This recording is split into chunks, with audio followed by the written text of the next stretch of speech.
A brief introduction to algorithmic graph coloring. So the graph coloring problem, given a graph G, we assign each vertex of G a color. When all vertices are colored so that no two adjacent vertices share a color, we say that we have a proper coloring of G. Coloring of G that uses K colors is a K coloring of G. We're interested in the fewest number of colors with which G can be properly colored. Or similarly, given K, can G be properly colored with K colors? The least number of colors needed to properly color G is called the chromatic number of G. So the first attempt at solving this problem in general is to just search the solution space. We fix a number of colors K, at most N, and try every possible K coloring of G, and check to see if any of them are proper colorings. What's the size of the solution space? Well, there are N vertices, and for each one there are K possible colors. Note that K can be up to N, since we might color each vertex a different color. So we end up with O of N colors for each vertex, giving a total of O of N to the N elements in the solution space. This can be improved on somewhat by taking advantage of natural symmetries existing in colorings and other known bounds on the chromatic number of G. But the bottom line is that finding the exact chromatic number of G requires immense computational resources. In fact, finding the chromatic number of G for an arbitrary graph G is an NP-complete problem. So instead of trying to find the exact chromatic number of G, we concern ourselves with using a reasonably fast, reasonably accurate algorithm. In doing so, there's a little bit of notation that it helps to have. First, the chromatic number of G, which the least number of colors needed to color G, is denoted by chi of G. And the maximum degree of any vertex of G is denoted by delta of G. Lastly, coloring vertices is essentially defining a function on the vertices of G to some set. So for simplicity's sake, we often assume that we're mapping into the set of positive integers from 1 to n, from 1 to k, where k is the number of colors we're using. And in doing so, we can use colors and numbers interchangeably when describing the coloring. With that out of the way, let's look at some algorithms for coloring G. The first is a greedy algorithm. We take some ordering of the vertices, and at each step I, color vertex I with the least color not used by any neighbors of I. This guarantees we end up with a proper coloring, since at each step we ensure the color we use doesn't ruin the coloring by creating a situation where there are two adjacent vertices that share color. There are n vertices, and for each vertex we have to check up to delta of G colors to find an unused one. So the time is big O of n times the maximum degree of G. But the maximum degree of G can be up to n minus 1 for an arbitrary graph. So the time can also be expressed as big O of n squared. To find the worst case performance, note that at each step I there are at most the maximum degree of G colors unavailable for use for vertex I. So we use at most the maximum degree of G plus 1 colors. How close the result is to a minimal proper coloring depends entirely on the ordering of the vertices. As an example, if we look at two copies of the same graph below, on the left the ordering involves coloring all of the left vertices first, so they can all be red, and then all of the vertices on the right, which can then be blue since each one is only adjacent to a red vertex.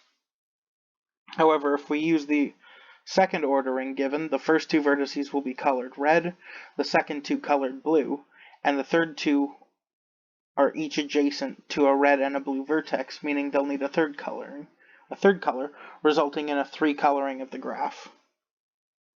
So the greedy algorithm sometimes be optimal, but sometimes not, depending on the ordering of the vertices.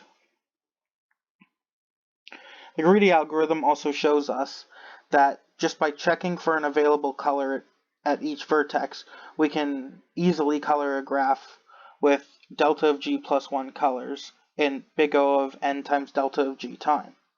So can we improve either the accuracy, meaning use less colors when possible, or the speed of finding such a coloring? One way to improve accuracy is by using the DSatur algorithm.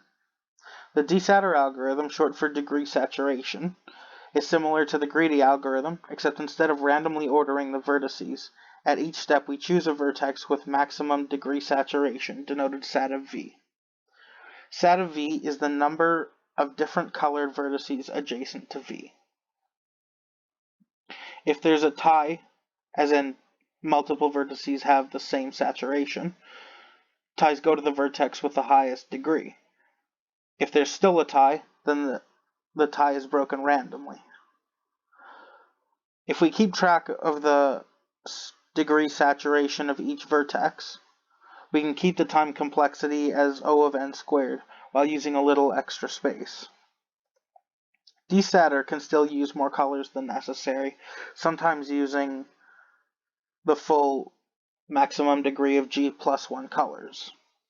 However, it is often more successful than the greedy algorithm. As an example, if we assume without loss of generality, we start by coloring the top left vertex red. The middle right and bottom right vertex now share the highest saturation degree, that being 1, so one of them is colored blue next. Using symmetry, we can simply assume that this will be the middle right vertex. Now the bottom two vertices of the graph have the highest saturation degree. Again, using symmetry, we can just assume that we color the bottom right vertex next. Since it's adjacent to a red vertex, we color it blue. We continue the algorithm in this manner until we've colored every vertex of the graph, and we end up with a 2 coloring. So, for any initial choice of vertex, the algorithm forces us into an ordering that results in a proper 2 coloring of the graph, which is optimal here. So unlike the greedy algorithm, DSatur is guaranteed to work in certain cases, is guaranteed to be optimal in certain cases, such as bipartite graphs, on cycles, and on wheels. What about coloring graphs faster? If we say that using the maximum degree of vertices, the maximum degree plus 1 colors is good enough, can we color the graph faster than in big O of n times delta of g time?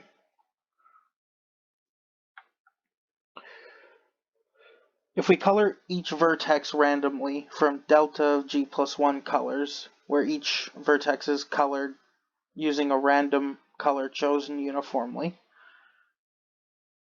and then once all vertices have been colored, if there are any vertices that share a color with a neighbor, we choose one of those at random and assign it a color from the color set at random, and continue recoloring until G is properly colored.